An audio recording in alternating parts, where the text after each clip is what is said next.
vamos falar de um assunto muito interessante agora, né, que todos nós aqui gostamos muito de falar, que é o rendimento dos times paulistas nesse início de Campeonato Brasileiro de 2020. Esse início maravilhoso que nós temos. O Palmeiras vai jogar contra... o Palmeiras... Cadê meu texto? Começar a rezar. Cadê? Palmeiras e Corinthians tem 2 jogos, né, devido à final do Campeonato Paulista. Os primeiros jogos dos times foram mudados, né, foram adiados. Desculpa, não entendi. São Paulo também tem 2, adiou contra o Goiás. Isso mesmo, por conta de alguns casos de coronavírus. Só o Santos tem os 3 primeiros jogos, né, e nós temos os últimos resultados. O Palmeiras ficou no empate em 1-1 com o time do Goiás, jogando no Allianz Parque, depois de sair vencendo por 1-0. O time do Vasco levou a melhor em cima do São Paulo por 2-1. Grêmio e Corinthians ficaram no 0-0, porque o Diego Souza deu uma leve tremida novamente em frente ao Cássio. Sem novidade. Zero novidade do Diego Souza. E o único vencedor dos times paulistas nessa rodada foi o Santos, que venceu o Atlético Paranaense sem sustos por 3-1. Eu quero começar com o João agora. João, mande. E aí, cara, o estado de São Paulo, no geral, né, nós não colocamos o Red Bull Bragantino aqui, porque nós estamos falando dos 4 grandes, mas o estado de São Paulo domina o cenário brasileiro no futebol já há muito tempo. A que se deve, cara, esse rendimento tão ruim dos times paulistas? Tudo que a gente pode falar é o que os 4 têm em comum, né? Ou que não tem. Diretoria. Todas as 4 são ridículas. Acho que os meninos estão aí para falar de São Paulo, eu posso falar muito bem do Corinthians, você pode falar do cabeça de ovo do Gagliotti, que a gente brinca. O Pérez do Santos, pode apesar falar de muito ser... também, né, da estética. Capilar. O Pérez, apesar dos Santistas, do Santista, né, do Cadu não tá aqui, ele pode falar também, assim, é questão de diretoria, cara. São planejamentos e planejamentos mal feitos. Presidente entra, presidente sai, sempre com dívida, sempre com problema trabalhista, com jogador indo embora de graça, entrando na justiça. Então, assim, se você não tem planejamento, você não tem como fazer milagre.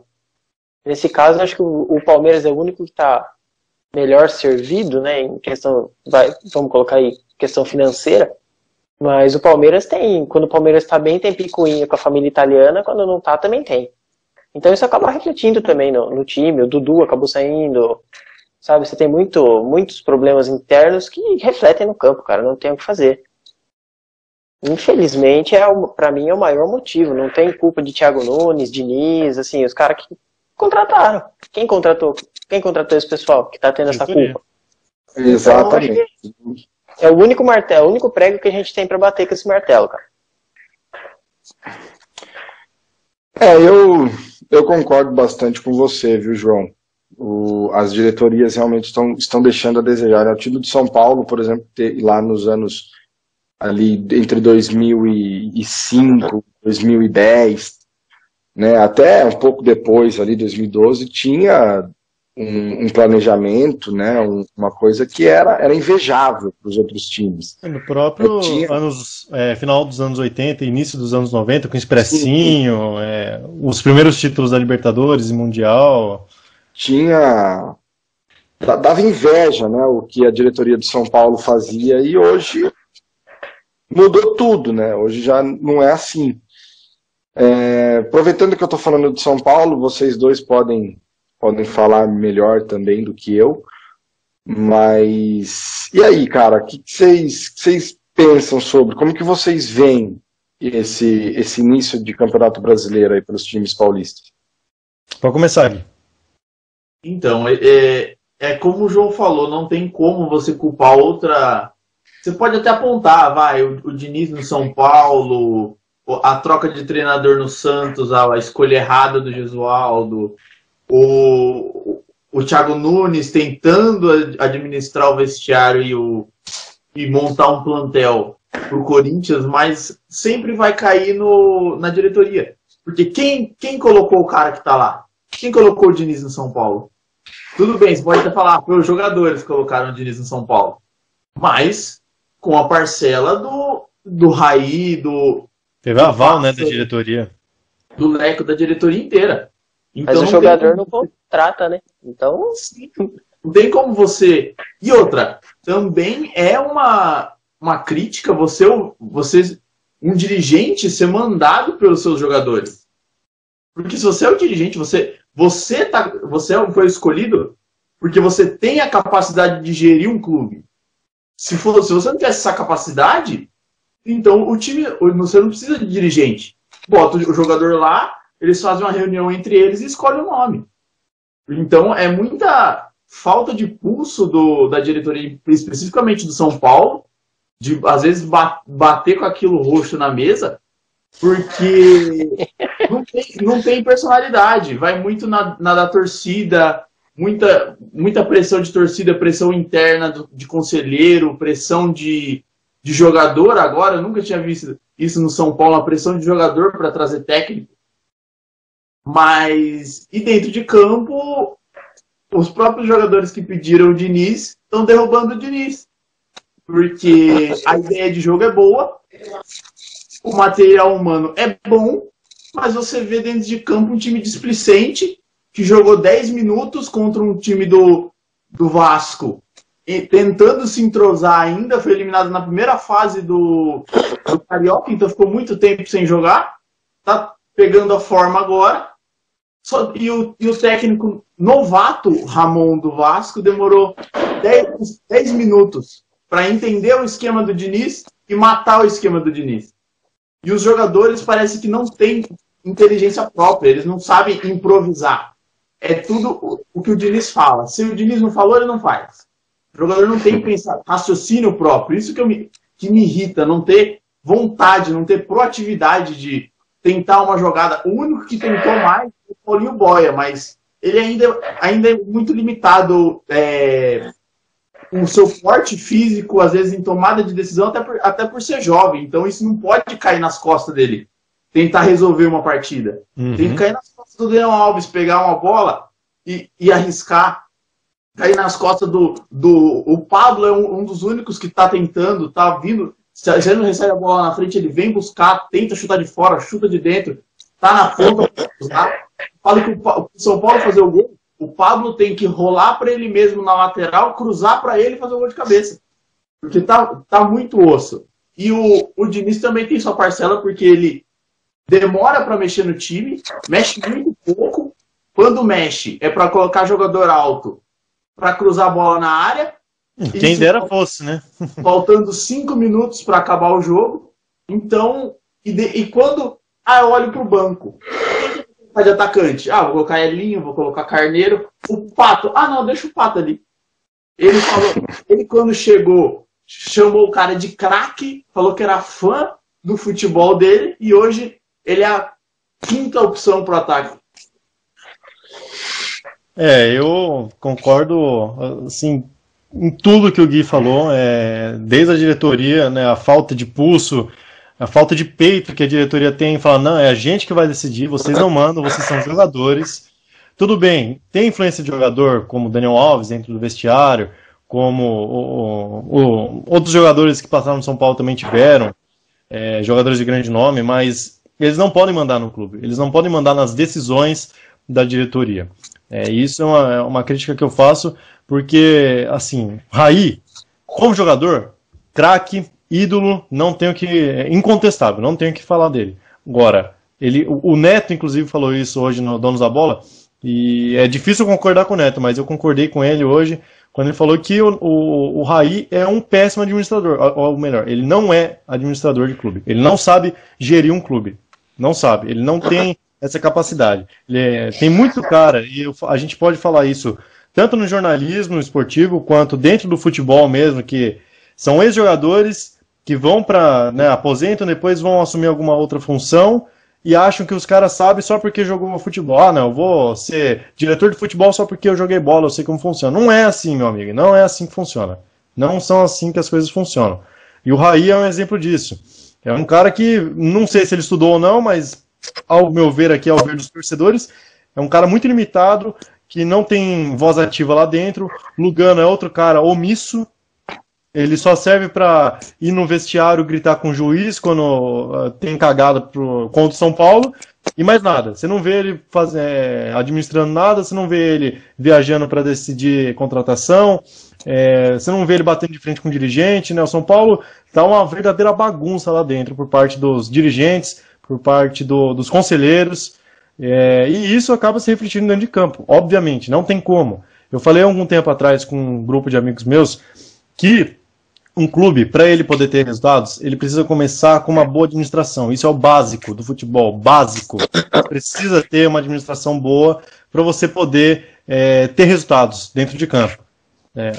Raras as exceções a gente viu aqui no Brasil, algum time com uma administração meio ruim, uma administração fraca, que teve resultados. Um exemplo disso, com todo respeito, mas é o Corinthians, né, que em 2011, 2012... teve uma boa administração financeira, em 2015 também teve uma boa administração financeira, soube ele controlar os gastos e teve bons resultados dentro de campo, mas sempre teve brigas políticas internas com o Sanches, com outros presidentes. O João Raul pode falar com mais propriedade do que eu, e é uma das poucas exceções que a gente tem aqui no Brasil, talvez no mundo, de administrações medíocres ou razoáveis que tiveram bons resultados dentro de campo. O São Paulo dos anos 90. E vou soltar mais uma para você, Rafa.